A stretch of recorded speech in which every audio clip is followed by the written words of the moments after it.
Que me pariu, quem foi a pátria que me pariu? Mas nós tivemos uma notícia, né, quando eu digo assim, quando eu digo que nós tivemos quando eu digo que as coisas não vão parar, quando eu digo que as coisas estão só começando, né, a gente teve aqui um pequeno spoiler quando trouxemos o David Aga, que hoje só não veio no programa porque estava depondo no Senado, que haveria um Twitter Files Brasil 2. E eu diria que veremos, eu apostaria, uma aposta educada, de que nós teremos novas fases do Twitter Files, né? E dessa vez, o Twitter Files Brasil 2 revelou algo que também aconteceu nos bastidores sem nós sabermos.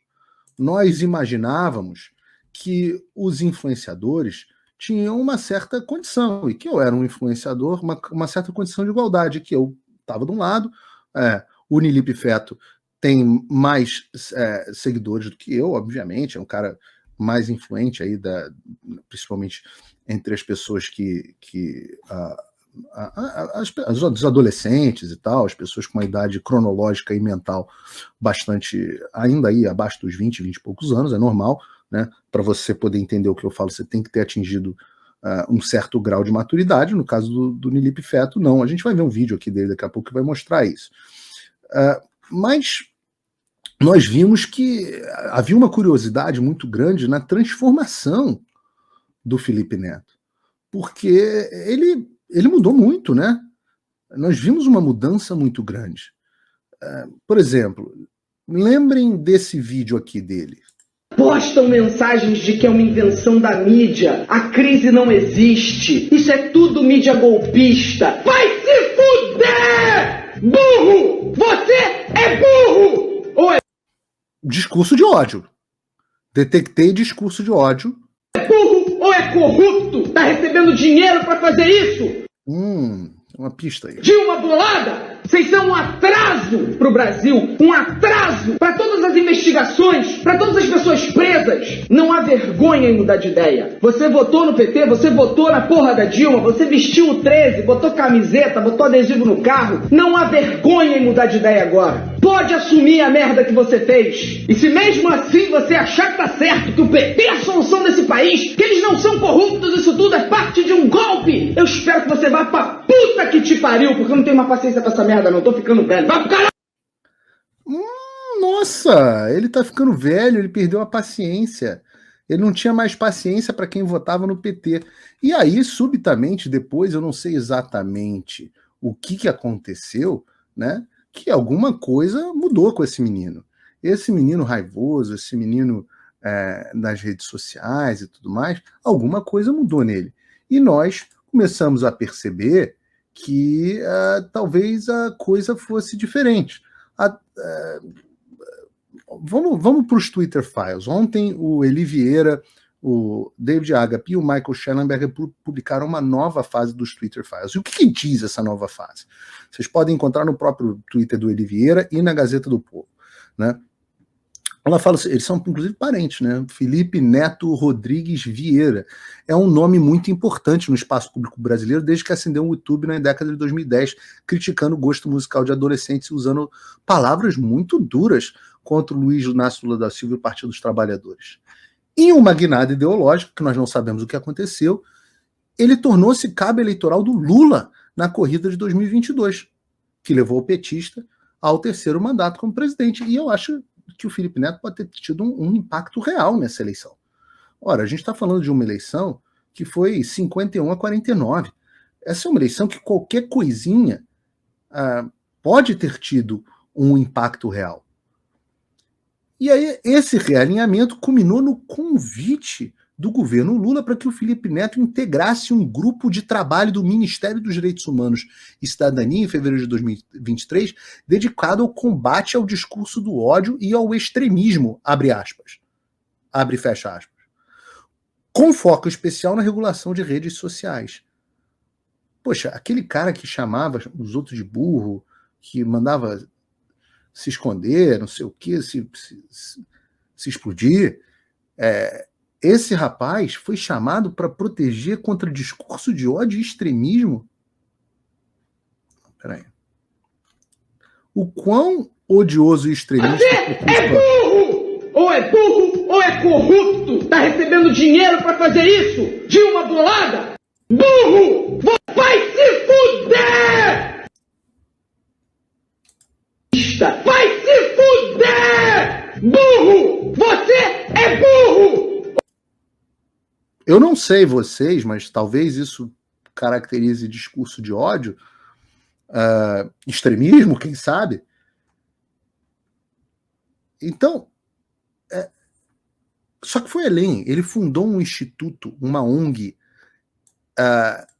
chamado Instituto Vero, que abriu um programa de parceria com o TSE. Então, a instituição, inclusive, patrocinou eventos do TSE. Então, o que a gente descobre aqui, o que o Michael Schellenberg está descobrindo aqui, a Agape, etc., que o Felipe Neto tinha acesso privilegiado ao Twitter, ao ponto de um funcionário sênior do Twitter ter proposto uma conversa particular entre ele e o Joel Roth, que na época era o chefe de segurança da rede social, que foi o homem que tirou o Trump do Twitter. Foi o homem que aloprou nos Estados Unidos. Esse convite, isso é muito interessante, foi feito no contexto das sanções impostas pela moderação do Twitter ao jornalista, jornalista Alan dos Santos, que hoje está aqui nos Estados Unidos exilado. Então, vejam que interessante o que os Twitter Files acabaram mostrando para a gente. Os Twitter Files mostraram para a gente que o Felipe Neto, que era esse antipetista raivoso, forma um instituto que começa a receber arrecadações. Precisamos saber de quem. Isso é uma coisa que o jornalismo investigativo precisa aprofundar. E, ao mesmo tempo, passa a ter acesso privilegiado aos executivos do Twitter e coloca como forma um instituto, toma como prioridade a censura de um jornalista, ao ponto de realmente a coisa ter se tornado uma missão de vida desse cara, do jornalista Alan dos Santos. E nós estamos vendo que esse cara foi parar dentro do governo Lula. Então, reparem o ciclo, inclusive financeiro, dessa história. É uma coisa absolutamente impressionante.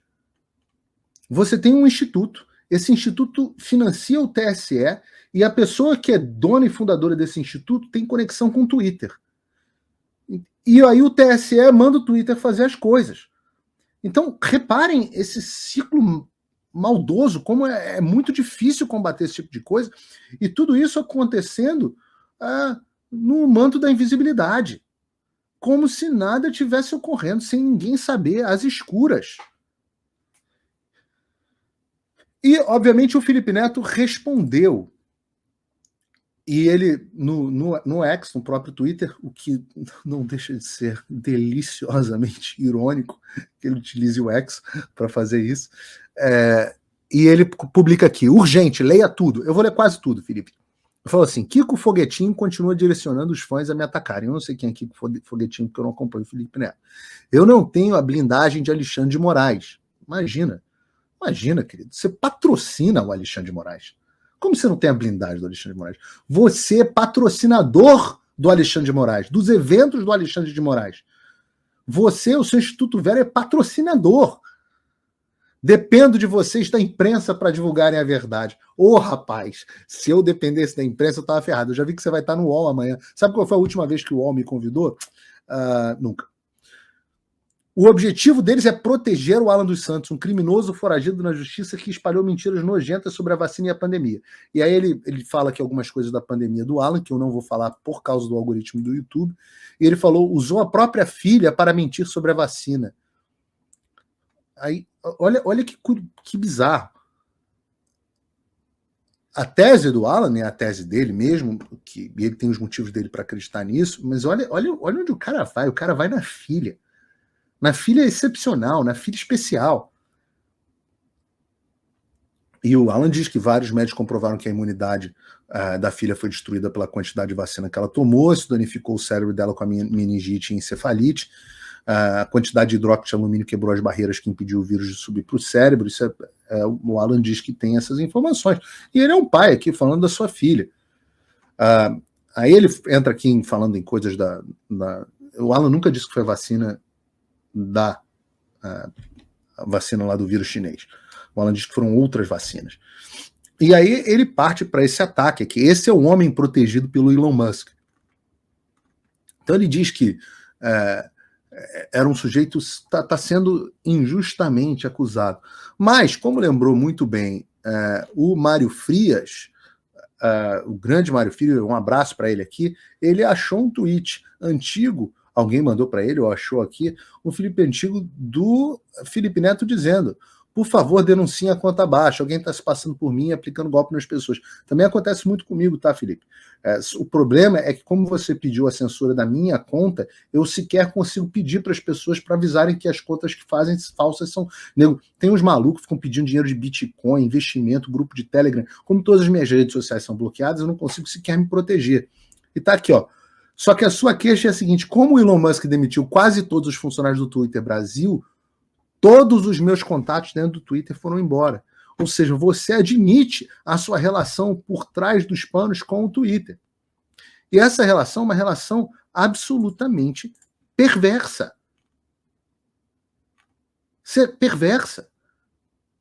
Então nós estamos vendo que, graças ao Twitter Files, que o Felipe Neto não é só um rostinho feio, ele não é só um cara que faz videozinho criticando o gosto musical e de cinema de adolescente. Ele é um agente ideológico e que agora está absolutamente exposto. Não é que o Felipe mudou de opinião e viu que o PT era bom. A pergunta que eu faço e deve ser feita é: quem financia esse Instituto Vero? Quanto de publicidade de agências conectadas ao governo Felipe Neto recebe? Como que esse instituto é financiado e que causas esse Instituto Vero financia? Além do Alexandre de Moraes. Repare, isso é muito grave, gente. Isso é muito grave. A percepção de que alguém que estava operando com funcionários do Twitter por debaixo do pano para pedir a censura é ao mesmo tempo financiador do Alexandre de Moraes e depois passa a integrar um grupo de trabalho do governo Lula. Está tudo dominado por esses caras. E o objetivo deles é calar a todos nós.